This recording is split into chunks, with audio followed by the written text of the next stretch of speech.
Good morning. Ooh. Good morning.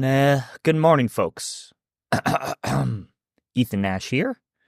Welcome to another episode of the Managing with Mind and Heart podcast. I got a short one for you today. Quick hitting, actionable, something that I hope you can take right away and implement in your management practice. So, anyways, folks, before we get started, I just wanted to mention that 60% of our listeners, over 60% of our listeners actually, are not currently subscribed to our podcast, which is a shame. So, could you do us a favor? Like, honestly, this is doing us a big favor here. And maybe it's doing you a favor as well. But if you could go to Apple Podcasts or Spotify or both for extra credit and hit the follow button. It's either going to be in the left-hand corner of the podcast page or the right-hand corner, depending on if you're on Spotify or Apple. But subscribing to the podcast, it helps grow our podcast. It helps other listeners find us and make sure that you will never miss out on anything that we post on the podcast. And isn't that just dandy? Don't you want that? And, I can almost guarantee that if you are to subscribe to our podcast, it's going to make your life at least 0.7% better. At least. And for a bonus, if you want to give us a review, that would be cool as well. That also helps grow our podcast. So, give us a glowing review or a mediocre review, right? Doesn't matter. We're open to the feedback. So, please and thank you. Now, for today's episode, folks, I want to talk with you about what we call the Challenge-Competency Continuum. Now, this is a framework, and it's a tool that leads to some important questions that you can be asking your employees, your team members, during your one-on-one meetings with them. So, to lead into this discussion, I want to share with you the 4 main sources of workplace morale. We've talked about this in other episodes, so I will be as brief as I'm able to here, which is not my strong suit. The 4 main sources of morale. All right. So through a lot of research that we've done at Nash Consulting and the reviewing research and our experience working with a bunch of different organizations and yada yada yada, we've identified there are likely these 4 major sources of morale.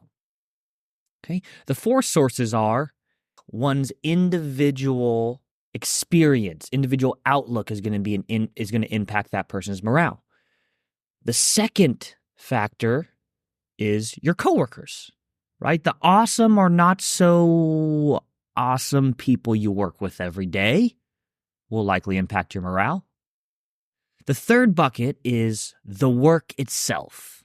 The actual work that I am doing is going to impact my morale. And the last bucket and the biggest source of morale that we think is about 60% of the morale picture is leadership, is management. Management, and typically our direct manager, has the biggest impact on our morale. In fact, Gallup has shown that one's direct manager accounts for 70% of the variance of an employee's engagement. And of course, as we know, morale and engagement, they are linked.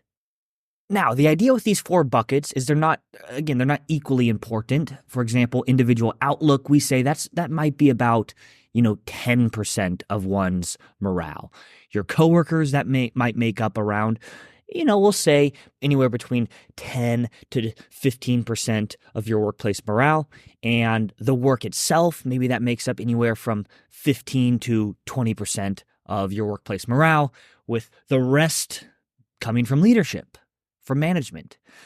But here today, I want to talk a bit about the bucket of the work itself, the work that I'm doing that will impact my morale. Okay, so there are 4 ways the work is going to impact one's morale. Number 1, I actually enjoy what I do. Okay, let's start there. It matches my skill set. I'm actually kind of good at it.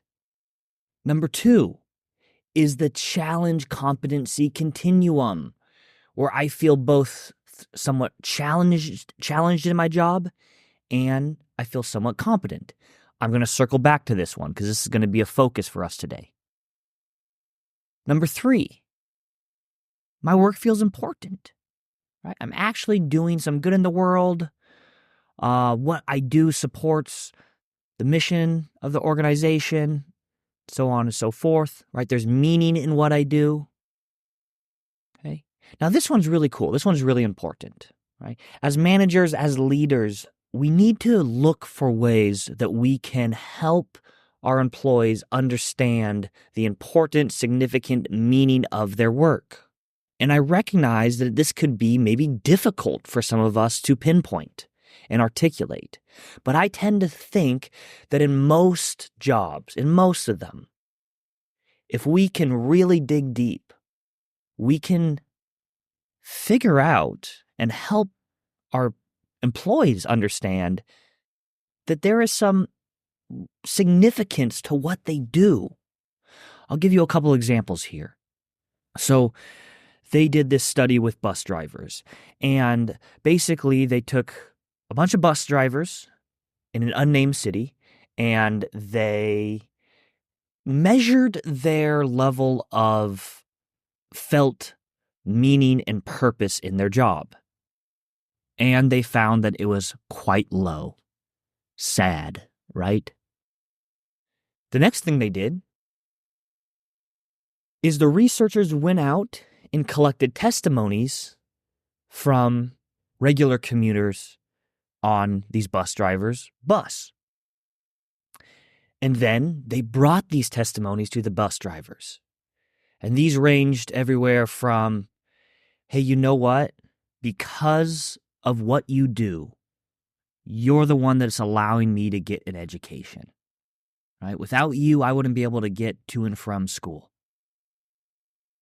You're the reason why I'm able to support my family. I'm a single mother.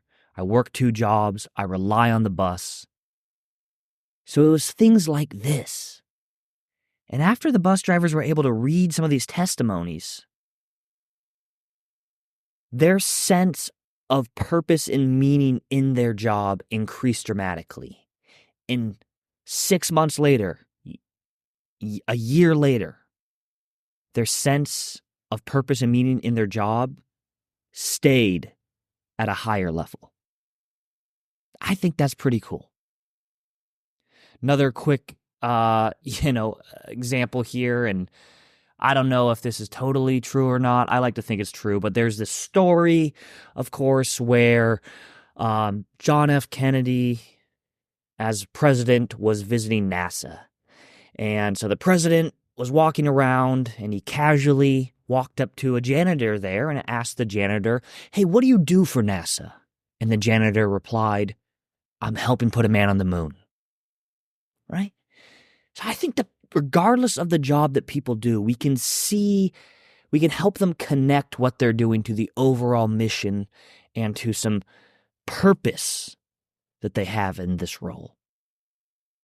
Okay, so that is all about the work feeling important. So again, the 4 ways the work impacts morale is I enjoy what I do. It actually matches my skill set. I'm kind of good at it. There's the Challenge-Competency Continuum, which I'll come back to. Number 3, the work feels important. Number 4, hey, the organization I'm working for is successful, right? It has a good reputation. it achieves meaningful things, it's doing well, doing positive things in the world, so on and so forth. Now, today, I want to specifically focus on the Challenge-Competency Continuum, and I'm hoping this quick monologue will add some questions that you can start asking in your one-on-one meetings with your employees. So the Challenge-Competency Continuum, again, this means I feel both challenged at my job and I have some level of competency in it. So imagine this line, right? This continuum. At one end, it says, I feel challenged. At the other end, it says, I feel competent. Now, most people, not everybody, but most people prefer to be somewhere in the middle of this continuum, a balance between feeling challenged in their job and feeling competent in their job. In fact, we find that the highest performers actually tend to live slightly to the challenge side. So maybe not even right in the middle, but slightly more challenged. And I'll come back to that piece as well. But here's the kicker. You should know where your employees are at on this continuum. And here's something for you to ponder. How would you find out? How would you find out where they're at on this continuum? You ask them. Imagine that. So, during your one-on-one meetings with your employees, I encourage you to ask them these 3 questions. First, draw the continuum. Draw a line. It says, I feel challenged on one end of the line. It says, I feel competent on the other end of the line. And ask them, hey, where are you at on this continuum? Like, say, over the last 3 to 6 to 12 months, where would you put yourself? Would you put yourself slightly on the challenge side, slightly on the competent side, way over on one side or the other, right in the middle? Where would you put yourself? So let them select that. Then the next question you might ask would be, where would you like to be? Would you like to be further towards the challenge side, further towards the competent side, further towards the middle? You get the point. And the third question you can ask them at this point, and you might have been able to guess this, is how can I help? How can I help you get to where you would like to be on this challenge-competency continuum? Now, if you asked one of your employees, hey, where would you put yourself on this continuum over the last 6 months? And they answered, I'm pretty close to all the way to the challenged side. How do you think they might be feeling in their job if they're all the way to the challenged side? Perhaps stressed? Overwhelmed? Like they don't have the time, the tools, the resources, the skills to do their job? Maybe they don't feel like they've accomplished anything at the end of the day. And how about if they landed all the way to the competent side? Like, I feel super, super competent in this job, hardly ever challenged. How might they be feeling? Bored, perhaps? Maybe even apathetic?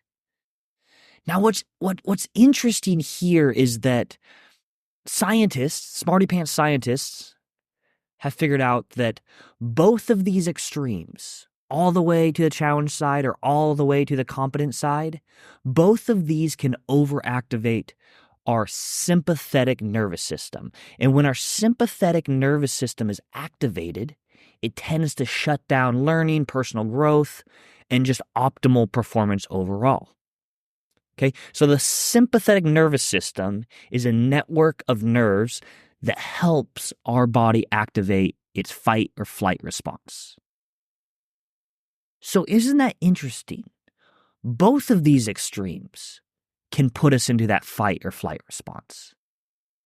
So, again, all that to say, I really encourage you to have this conversation with each and every one of your employees. And maybe it's a regular conversation, like maybe quarterly or a couple times a year. You're following up with them. You're drawing the challenge competency continuum. You're having this conversation with them. Hey, where are you at? Where would you like to be? How can I help you get to where you would like to be? Now, to add to this piece here, as I said earlier, that we find that when people are performing at their highest, they tend to live slightly more towards the challenge side. And that doesn't mean that people necessarily want to be slightly more towards the challenge side. Maybe they want to be right in the middle, or maybe slightly towards the competent side. I'm just saying that they find that we perform at our best when there's an intermediate level of stress because of the challenge we're facing, and it activates us to perform at a high level. So one way to think about this or visualize this is through this model, I suppose is what it would be called, but this model is called the Yerkes-Dodson stress curve. So the Yerkes-Dodson stress curve. So what is this? It's actually kind of hard to explain, so let me just ask my AI assistant how to explain this. ChatGPT, can you explain to my podcast listeners what the Yerkes-Dodson stress curve is? Sure. The Yerkes-Dodson stress curve is a concept from psychology that explains the relationship between stress and performance. It shows that there's an optimal level of stress that can actually help you perform better. Think of it as a curve shaped like an upside-down U. At low levels of stress, you're too relaxed, and your performance tends to be lower because you're not really motivated or focused. As stress increases, you become more alert and productive, and you reach your peak performance at a moderate stress level. But once stress becomes too high, you start to feel overwhelmed, and your performance drops because you're too anxious or distracted to focus. In short, a little bit of stress can help you perform better, but too much stress can be harmful. The key is finding that sweet spot where you're challenged, but not overwhelmed. Gosh, she's so smart. So there you have it, right? Basically, the idea is some level of stress helps us perform at a high level. And this might be something to discuss with your employees as well, right? Helping them maybe reframe some of their stress they might be experiencing as an opportunity to perform at a high level. Now, of course, the key here is that too much stress is not good either, right? So again, this is just a conversation that you're having with your employees to understand where they are at in their job, how they are feeling about their job. And it opens up a conversations to better understand what are some tools, resources, adjustments you and them can add or make to get them to the level that they would like to be in their job. The last thing I want to say here is that in the past, I've avoided asking some of my employees this question. Where would you like to be on this challenge competency continuum, and how can I help you get there? Because I was afraid that their suggestion for how I could help them get there was not something that I had the power or control to make happen. I didn't want to ask a question and then get an answer that I wasn't able to do anything with. Now, I've since rethought that approach, and I just would like to encourage you all that it's okay to ask the question even if you can't do anything about it right now. I think it shows a lot of respect and care to your employees to at least open up the conversation and then maybe set some of these objectives as goals for the future, even if you can't do anything about them right now, right? Getting at least, this conversation out on the table is a really good starting point. So, have this conversation with your employees. Ask them about the Challenge-Competency Continuum. Where are you at with this? Where would you put yourself on the Challenge-Competency Continuum? Where would you like to be? And how can I help you get there? I hope this is a helpful tool for you. Give it a shot. Put it into action. And that is all I have for you today, folks. Thanks for tuning in. See you next time. Hey, folks, wait. Don't go yet. Please, stay with me for 1 second here. I want to let you know about a couple cool little goodies that we have available for you. If you dig this podcast, you will probably also dig our Managing with Mind and Heart newsletter. This is a monthly newsletter where we share articles that we write about, hey, how to thrive as a manager, how to lead teams that are characterized by high morale, engagement, psychological safety, care and respect, collaboration, and high performance. You can sign up for this newsletter by texting the word leading to the number 66866. Additionally, you can go to our website and sign up for the newsletter there. Our website is www.nashconsulting.com. And of course, if you're not already aware, we have our cornerstone program for leaders and managers, and it is called Managing with Mind and Heart. Go figure. This program is something that we often bring into organizations to work with all their leaders on helping them get aligned and singing off the same sheet of music with best practice management skills and behaviors. We've brought this to hundreds of organizations at this point with really good results. And if you are not able or inclined to bring our program in-house, twice a year, in the spring and in the fall, we offer this 6-day Managing with Mind and Heart leadership development program online for anybody that would like to sign up and join us. To learn more about this online course and to register, you can go to our website. Once again, that's nashconsulting.com. Or send us an email at contact@nashconsulting.com. All right, that's all. That's it. See you later. Bye.